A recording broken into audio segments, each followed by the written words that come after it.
looking to inspire your primary pupils with something more than conventional painting and drawing materials?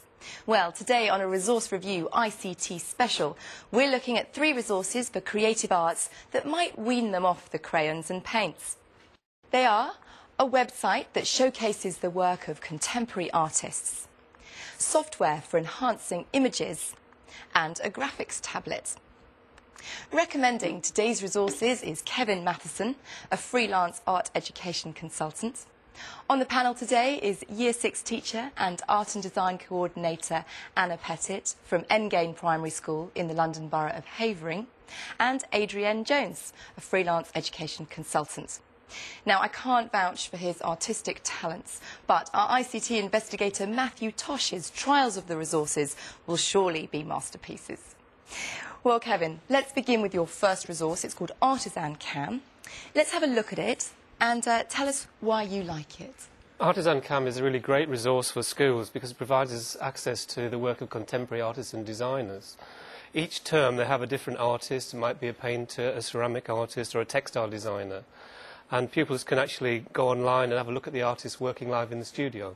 So what is it about it that you like? I mean, there must be lots of free websites out there. I think it's terrific because not only does it give it access to the work of these artists, but it also gives us lots of background information on how they create their art, help for teachers, and it's got some interesting workshop ideas for pupils to engage with too. Well, let's now go over to our first visit to the test lab and see what Matthew made of Artisan Cam. If you've ever looked at a piece of artwork in a museum and wondered how on earth the artist has created it, then this website might help solve some of those mysteries. The Artisan website features 1 artist per term and allows you to watch a piece of artwork in creation.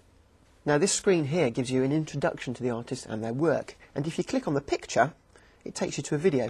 In this painting, I was just in Japan, and I took these images of these amazing sort of rock formations. Now, if you let the video continue, you get more interviews and some time-lapse photography of the artists producing their work.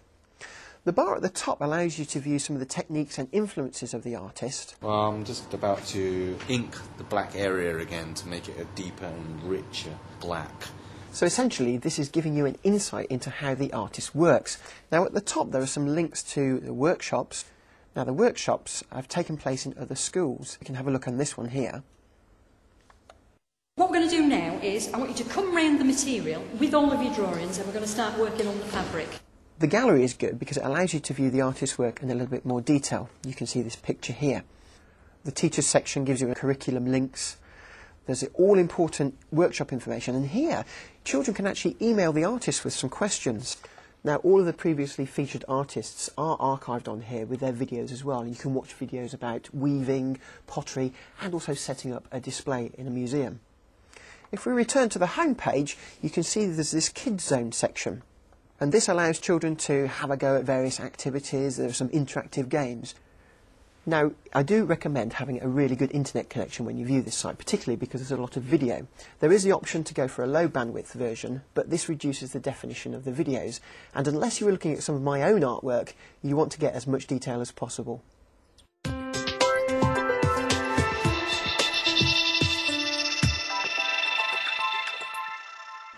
How do you think teachers are going to get the most out of it? I mean, is this a pupil resource, a teacher resource? How are they going to use it? I think it's a resource both for teacher and pupil, really.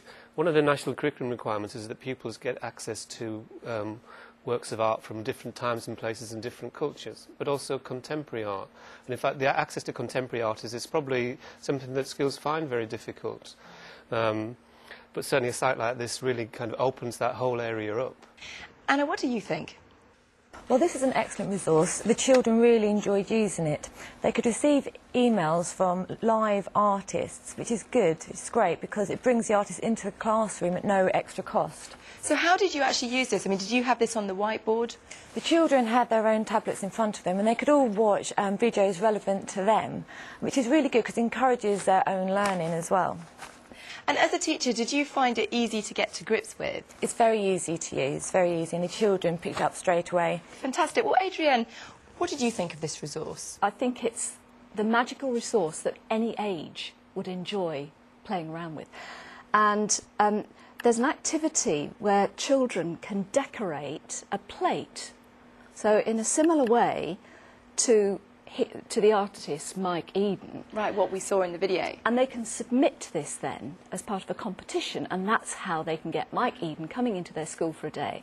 If we just click on some of the tools here and start to spin the plate, it's possible to just deposit little lines on it like that. Now, I've finished with that, don't want any more of those.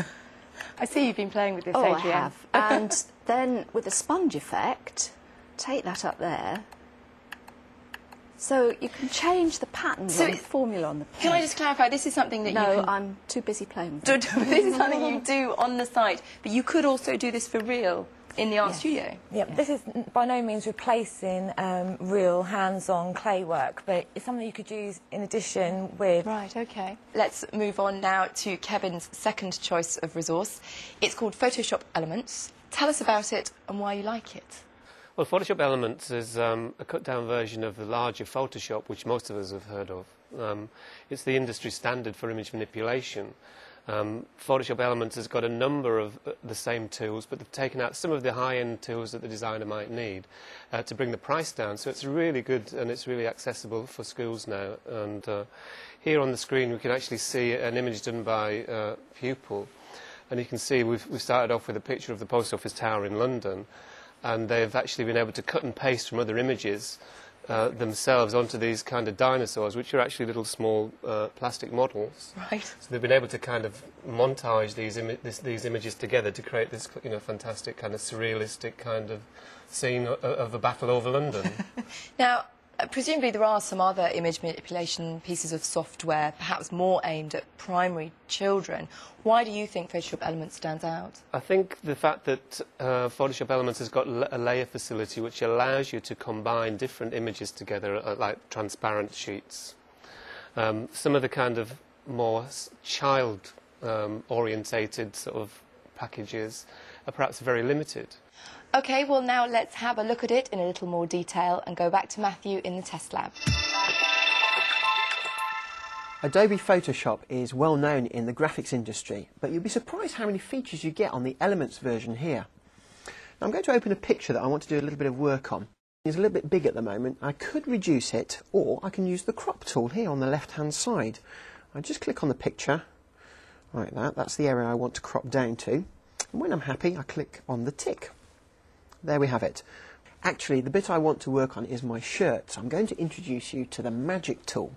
This is a wonderful little device, and all you do is you just drag your pointer over the area you want to work on. Now, I am using the touchpad here. If I had a mouse, it would be a lot easier to do. Then the program analyses the picture and it works out the boundaries of the thing you've just highlighted. Now, this is an incredibly powerful tool because if you look at the screen now, any special effects I apply will just be applied to my highlighted area. So I could have a fiddle over here. Look at that, changing the colour of my shirt. Now, this Magic tool could be used to highlight somebody's head and to bring them out of one photo and put it into another. So here's a photo I did earlier. Now, here's the photo I started with. Here's the photo I pasted from. And this is what I achieved. Now, I can actually click on Hermione and drag her across. I can actually rotate her a little bit, make her a little bit bigger, and there we have Hermione in the ICT lab. If I go back to my tie picture, I can apply some special effects to it. These filters here, there's all kinds of things you can try. You can see here this pencil effect on my face. You can try some fresco, or this post edges. Some of them are more effective than others, and it's worthwhile experimenting to see what you can achieve. Now, obviously, Photoshop is quite an involved package, and I've only had time to show you a couple of features. If you are going to use this with a primary class, it's probably worth focusing on a couple instead of trying to do the entire package.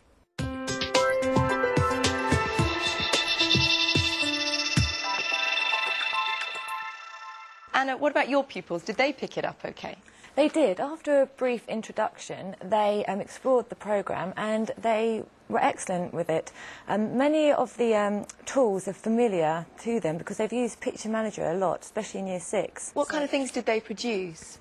They download photographs and they can just manipulate those photographs and add a wide range of effects onto them and colours. Great colour control management as well. So Anna, now having had that experience, how do you think it would work best in a classroom setting? It would work best in an ICT and art linked lesson, I think. Our unit in Year 6 has been all on photography, and using something like Photoshop would extend those skills to the next level for the children. OK. Adrienne, are you a fan of Photoshop elements? I am now, particularly now I've seen that picture, because that's great. You know, the children create that and then say, hey, you know, look what happened when I was in London. But what a fantastic thing for creative writing. Make a storyboard using images. So you say about art and ICT, but you've got literacy in here as well. And I think it's a fantastic tool, and it's worth spending time getting to know, purely because the children will be really motivated to actually write as a result of these images. I mean, Kevin, do you see cross-curricular applications for this resource? Absolutely, and if it was just used for art, I could understand the school not wanting to purchase it for all their machines, but I think we can get a lot of use in, you know, as you say, as creating storyboards for creative writing, in history, in geography, in RE. Well, on that point, now let's move on to Kevin's third choice of resource. It's called the Velito 2 Pen Tablet. Kevin, what is this resource? As most of us know them as graphics tablets, it's a tablet and a pen, replaces all the functions of the mouse. I mean, after all, the mouse isn't the most sensitive of drawing tools. So if we can just look on the screen, we can actually just open up this blank page, and we can actually start drawing with the pen in a much more natural way than we could with the mouse. We then can just select a colour, and we can change colour quite easily just by selecting different colours from the palette. So this is obviously a much more natural style for pupils to use to create their digital I mean, it's more akin to writing, isn't it? And using a pastel or an ordinary pencil. Kevin, why this particular model? Are there others on the market? There are lots of different kinds of tablets, but, you know, at the price of around £34, £35, you know, it's very good value. All right, well, not much time left, but Anna, what do you think? It's so useful. It's a really beneficial resource because the children do have so much more control when drawing or cutting out an image. Much more, they can do that much more precisely. And if you don't have, say, a PC tablet in the school, then this is a good halfway solution to use with desktops or laptops. OK, Adrienne? Yes, I agree. It gets over the problem of the brick-like mouse. The only question I have about it is its robustness and how easy it would be just to lose the pen. I suppose some of the earlier tablets had the pen connected, but that kind of defeated the object of having a freehand drawing tool. So I think it's a matter of actually, you know, making sure that you look after your resources. A few classroom management issues maybe there. But, well, Kevin, 3 very popular resources today. Thank you so much. Just to recap, the 3 resources that we looked at were Artisan Cam, free website from the Department for Culture, Media and Sport. Photoshop Elements 4.0 from Adobe. And the Velito 2 Pen Tablet from Wacom Technology. For more information about any of the resources we've discussed, go to our website. It's teachers.tv/resource review, or email us, resourcereview@teachers.tv. I'd like to say a big thank you to our panel, to Kevin, to Anna and to Adrienne. Thank you for joining us. We'll see you next time on Resource Review. Bye-bye.